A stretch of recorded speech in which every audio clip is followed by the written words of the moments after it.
Hello everybody, welcome back to Anglo Election Insights. We're resuming the preview of the upcoming Australian federal election, this time with a focus on inner Melbourne seats in Victoria.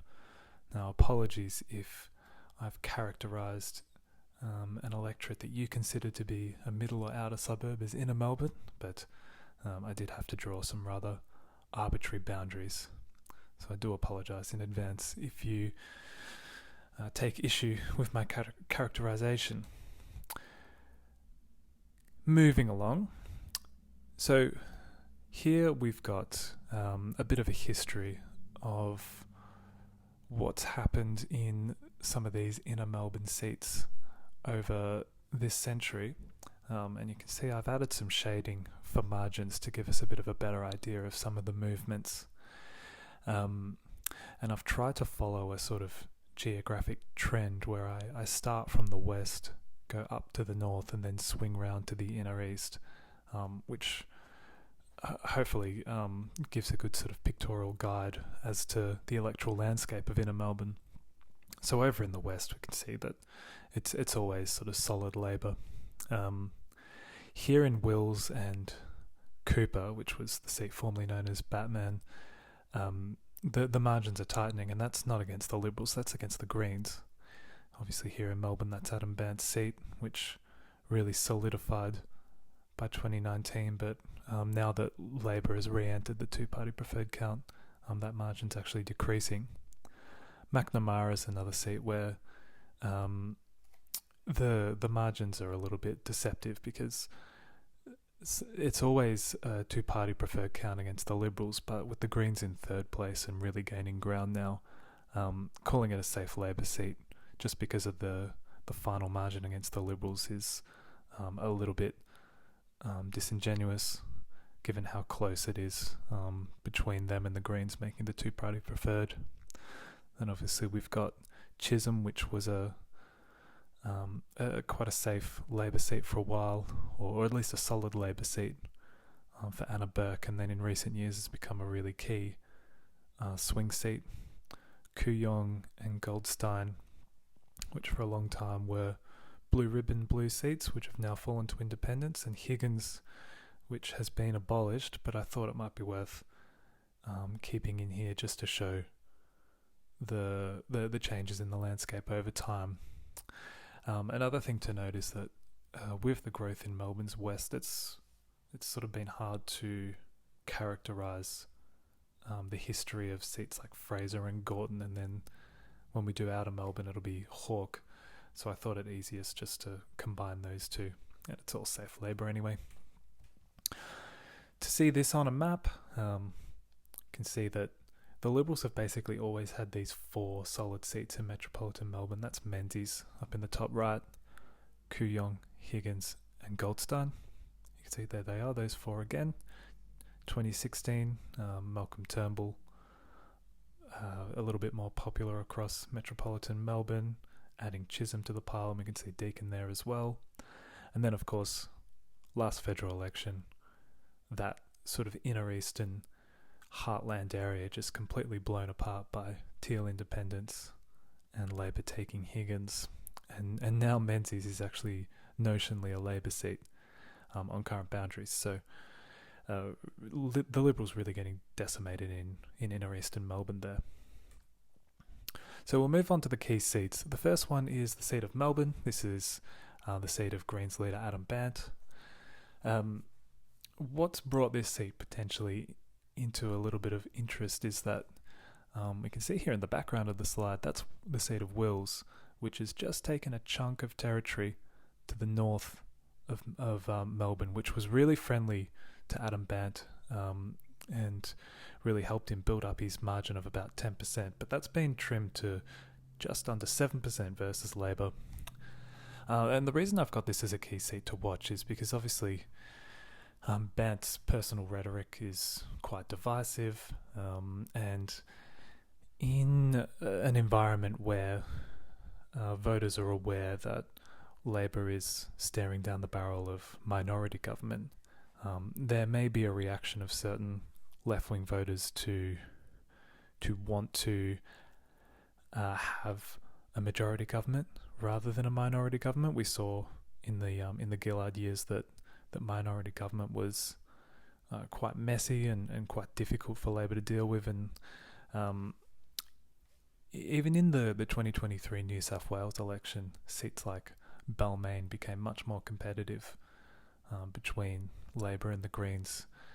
And I personally know voters who actually changed their vote from Green to Labor, in their words, to actually try and deliver Labor a majority. So if the same thing plays out to enough of a degree, it could push Melbourne into play. The Liberal vote might also rebound a little bit from this low level, and that's probably going to deliver more preferences to Labor. But really, with Adam Band's vote sort of up near 50%, there would really have to be some sort of reaction against the Greens to pull this one into play. So McNamara, this will be a Green target seat, and they actually came extremely close last time. The primaries don't tell the full story. It's the three-party preferred count, where all of these minor parties down here were eliminated, and you were left with just the three major parties. The Greens fell into third place, but were very, very, very close to overtaking Josh Burns, and had they done so, they would have won the seat easily. The McNamara, I mean, it's an interesting seat with a few different demographic groups. The Israeli-Palestine conflict is probably going to be an in-focused issue. You've got that sort of more progressive inner city vote where it probably works in favour of the Greens, but then you've got pockets of sort of higher concentrations of Jews, which it's certainly not going to work in the Greens' favour in that case.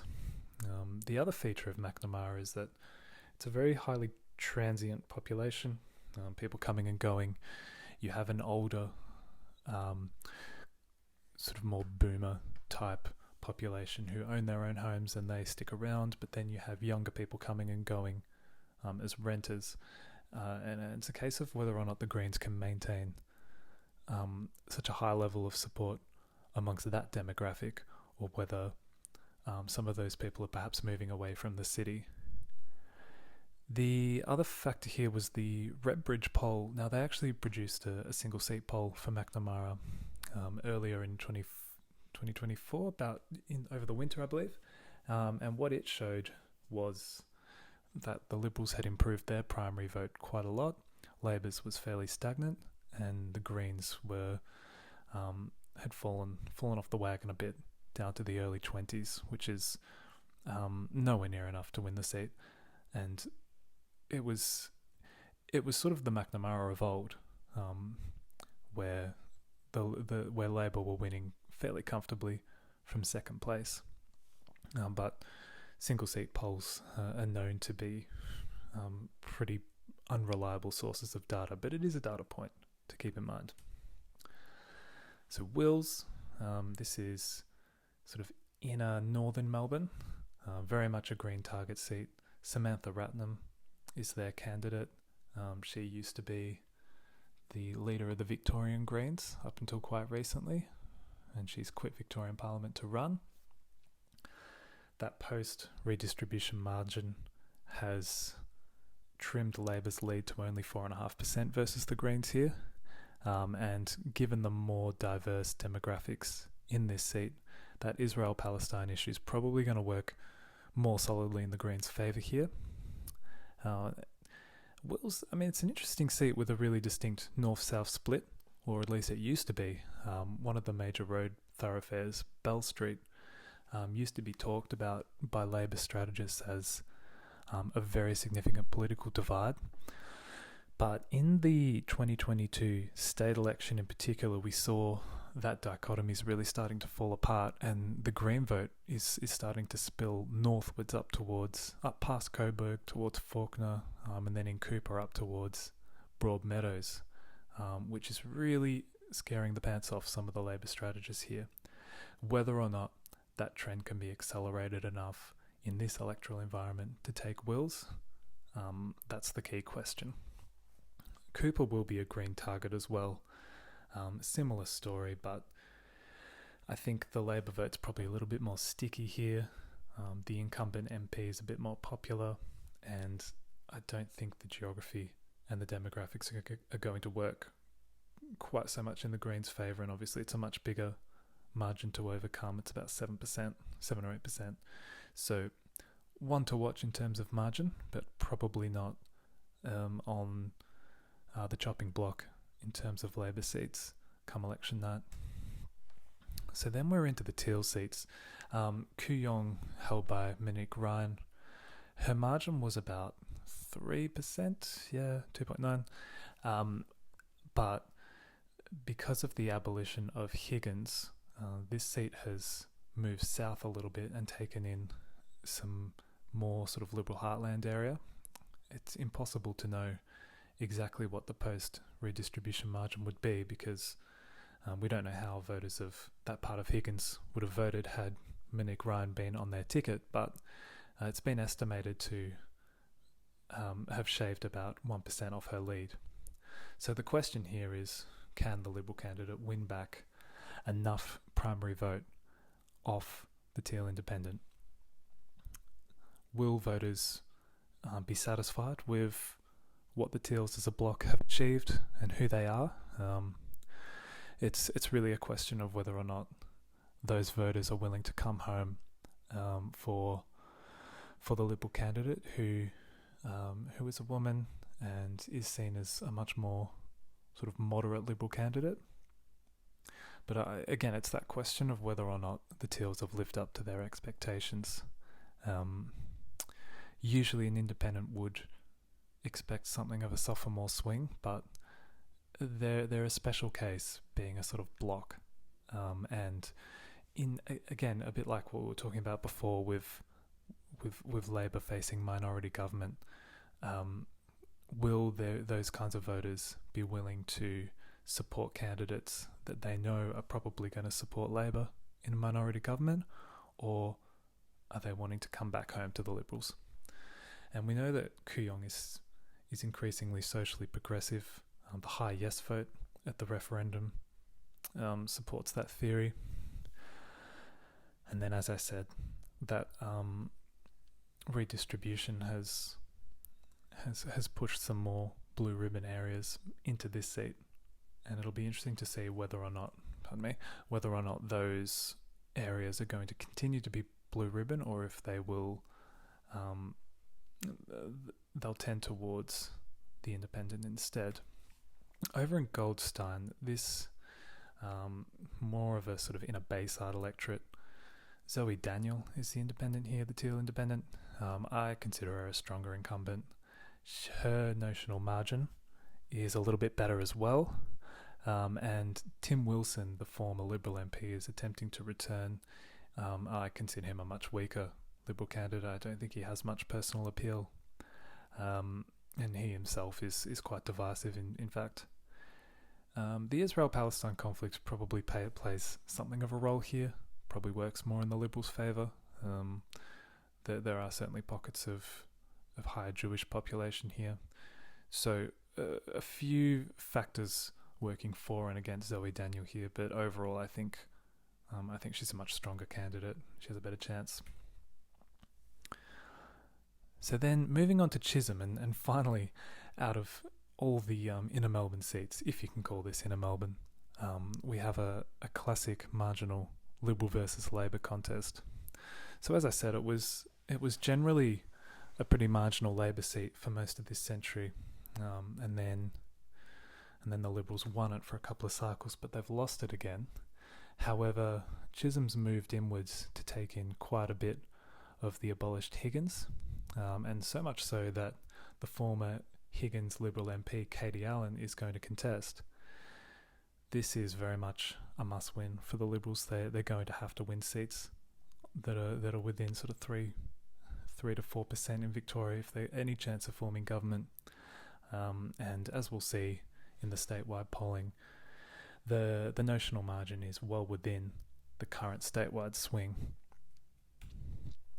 Speaking of polling, so the 2022 result was about sort of 45 to 55 to Labor, generally Victoria is a very strong state for Labor, particularly in recent electoral cycles. The Guardian's aggregate model has flipped that and is showing a 5% plus swing to the Liberals from 2022, which is a big swing. Newspoll had Labor up 2%, so 52-48 in spring, but that's narrowed to 50-50, which again, that's sort of 4.5-5% since the last election.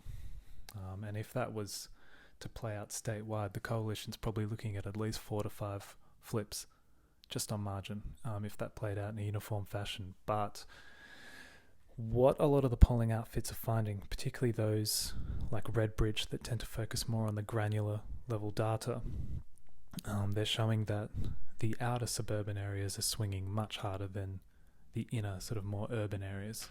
And that's what we're talking about today. So could a seat like Chisholm, which kind of straddles that divide between inner and outer, could the Liberals achieve enough of a swing there?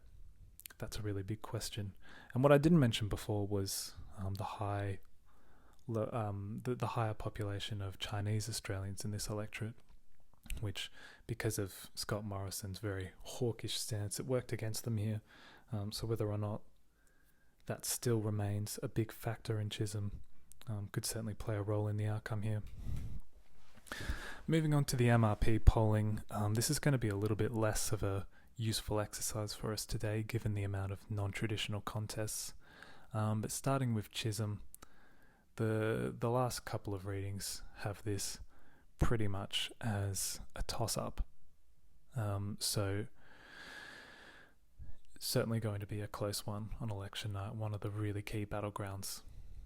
Kuang and Goldstein, again, MRP is not great for predicting the independent vote. And in fact, it's showing Goldstein to be closer than Kuang, which I would think it's the other way around, and I think that's endemic of the fact that more localized factors aren't really represented in something like an MRP poll. But both seats quite close, so no big sort of sophomore swing or anything. Wills and Cooper are showing as safe Labor holds, which, again, the non-traditional contests just not really truly represented in this type of polling, so I wouldn't take too much from that. McNamara, showing the Green vote just unable to break through that mid-20s barrier, which is interesting. It's interesting that it appears in all three readings, and it would be sort of consistent with what they're finding in Wills and Cooper. So something to watch out for there. And here in Melbourne, a bit of a tighter result being predicted with that Green vote down from sort of 49-50 all the way back into the mid-40s in all three readings. As for my predictions, this is very much subject to change as more data comes in. At the moment though, I'm predicting Melbourne is a Greens retain on a slightly reduced margin against Labor. McNamara, I'm predicting, will be a comfortable ALP retain. I'm just showing my predicted three-party preferred count, which shows the Liberals improving their position, Labor slightly improving theirs, and the Greens going significantly backwards. Wills, I think the Greens will improve their position slightly there, but not enough to take the seat. In Cooper, more or less a status quo result.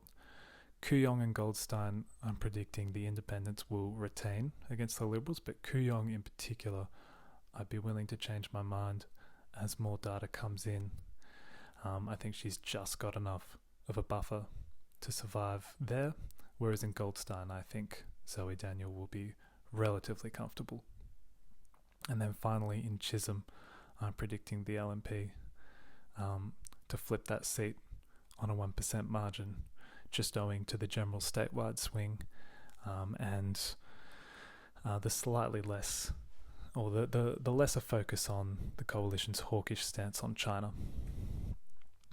So thanks again for watching the video. Please remember to like, comment and subscribe, and keep an eye out for part 2, where I'll be focusing more on outer Melbourne And I think that will make for a really interesting video because that's where a lot of the electoral movement will be happening, in my opinion. Thanks again, guys. Have a good day.